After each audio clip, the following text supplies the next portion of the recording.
Hi மக்களே, welcome back to YouTube channel. Yes, new சீரியலுக்கான official promo shoot வந்து complete ஆயிருச்சு அப்படின்ற ஒரு அப்டேட் கிடைச்சிருக்கு. இது முன்னாடி சீரியலுடைய ஷூட் வந்து பேரலாக போயிட்டு இருந்தாலும் அந்த ப்ரொமோ ஷூட் முடிஞ்சு அப்படின்னா சீக்கிரம் ப்ரொமோ வந்து லான்ச் பண்ணிடுவாங்க.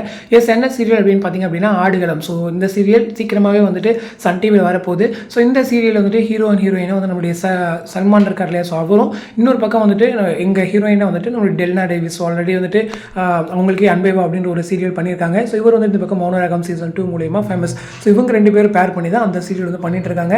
இந்த சீரியல் வந்து ஃபர்ஸ்ட் ஆஃப்டர்நூன் சொன்னாங்க, பட் இப்போ வந்துட்டு பிரைம் டைமில் லான்ச் ஆக போகுது அப்படின்ற ஒரு அப்டேட்ஸ்மே பரவிட்டு இருக்கு. எஸ், 7 o'clock வந்து இந்த சீரியலை லான்ச் பண்ணுறாங்க. சுந்தர் சீரியல் வந்துட்டு ஒன்றும் எண்ட் ஆகுது, இல்லைன்னா ஆஃப்டர்நூனுக்கு டைம் சேஞ்ச் ஆகுது அப்படின்ற ஒரு அப்டேட்மே இருக்குது. ஏன்னா சுந்தரியுடைய டைம் ரொம்ப, அதாவது டிஆர்பி வந்து ரொம்பவே லோ ஆகிட்டு இருக்கு. Week by week no improvements அந்த சைடில் இருந்து. ஸோ அதனால தான் வந்துட்டு சேனல் எப்படி ஒரு பிளான் பண்ணியிருக்காங்க அப்படின்னு சொல்கிறாங்க. ஸோ அவசரமாக ப்ரொமோஷன் முடிச்சாச்சு. மேபி இந்த வீக்குள்ளேயே வந்துட்டு எனக்கு தெரிஞ்ச அந்த சீரியலுடைய ப்ரொமோ லான்ச் ஆகிடும் அப்படின்னு நினைக்கிறேன். ஸோ கூடிய சீக்கிரம் 7 o'clock பிரைம் டைமில் அந்த சீரியல் வந்து லான்ச் ஆக போகுது.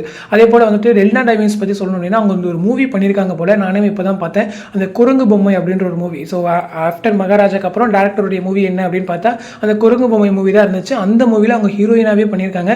அந்த ஹீரோயினை முடிச்சுட்டு தான் அப்புறம் அன்பேவை வந்து ஒரு சீரியல், இப்போ அகைன் இன்னொரு சீரியல் சொல்லும்போது ஸோ ஓகே, அவங்களுக்கும் ஒரு, ஏன்னா மூவி பண்ணிவிட்டு சீரியல் பார்க்க வராங்கன்னா கொஞ்சம் வருத்தம் தான் அவங்களுக்குமே.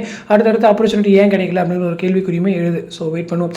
அதே போல் இந்த சீரியல் வந்து 7 o'clock தான் எக்ஸாக்டாக லான்ச் ஆகுமான்னு கேட்டிங்கன்னா அதுவுமே கொஞ்சம் டவுட் தான். ஏன்னா இப்போ வந்துட்டு இப்போதைக்கு சன் டிவியில் எல்லா சீரியல்ஸுமே ஓரளவுக்கு வீக்காக தான் இருக்காங்க. இப்போ 8 o'clock சரி, 8:30 ஸ்லாட்டுமே அவங்க கிட்ட விட்டு போயிடுச்சு வானத்தை போல். ஸோ லாஸ்ட் வீக் வந்து பிடிச்சாச்சு. ஸோ இந்த வீக் வந்து பார்ப்பாங்க. இந்த வீக்குமே போகுதுன்னும் போது கண்டிப்பாக வந்துட்டு சேனல் டிசைட் பண்ணுவாங்க. அதே போல் அந்த மருமகள் சீரியலுமே அந்தளவுக்கு இம்ப்ரெசிவாக இல்லையோ அப்படின்னு தோணுது. ஏன்னா அவங்களுமே வந்துட்டு நெக் காம்படிஷன் வந்து போயிட்டுருக்கு. ஸோ மல்லி ஓரளவுக்கு டீசெண்டாக இம்ப்ரூவ் ஆயிருக்காங்க 9:30 ஸ்லாட்டில். ஸோ இந்த மாதிரி நிறைய ஃப்ளாஸ் வந்து சன் டிவி கிட்ட இருக்குது. ஸோ அந்த டைம் சேஞ்செலாம் அவங்க எப்படி பண்ணி திருப்பி ஒர்க் அவுட் பண்ணி கொண்டு வர போகிறாங்கன்னே தெரில. ஏன்னா இப்போ பண்ண எல்லா சீரியல்ஸுமே நியூ சீரியல்ஸ், ஒரு ரீவேம்ப் மாதிரி தான் வந்து அடிச்சிருக்காங்க. இப்போ 8:30 இருக்கட்டும், 9 o'clock இருக்கட்டும், 9:30, 10ன்னு சொல்லிட்டு எல்லாமே வந்துட்டு ஓரளவுக்கு நியூ லான்ச்சை வச்சு கவர் பண்ணியிருக்காங்க, டைம் சேஞ்செல்லாம் பண்ணி வச்சு. ஸோ என்னபடி கொண்டு வராங்கன்னு தெரில.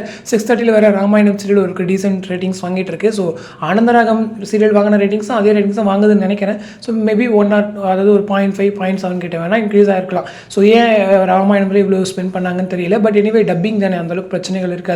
ஸோ வெயிட் பண்ணுவோம். ஸோ இந்த அப்டேட் பற்றி உங்களோட கமெண்ட் செக்ஷன் சொல்லுங்கள். அடுத்த ஒரு இன்ட்ரெஸ்டிங் ப்ராடக்ட் நெக்ஸ்ட் மீட் பண்ணுறேன். தேங்க்ஸ் ஃபார் வாட்சிங் அண்ட் பை.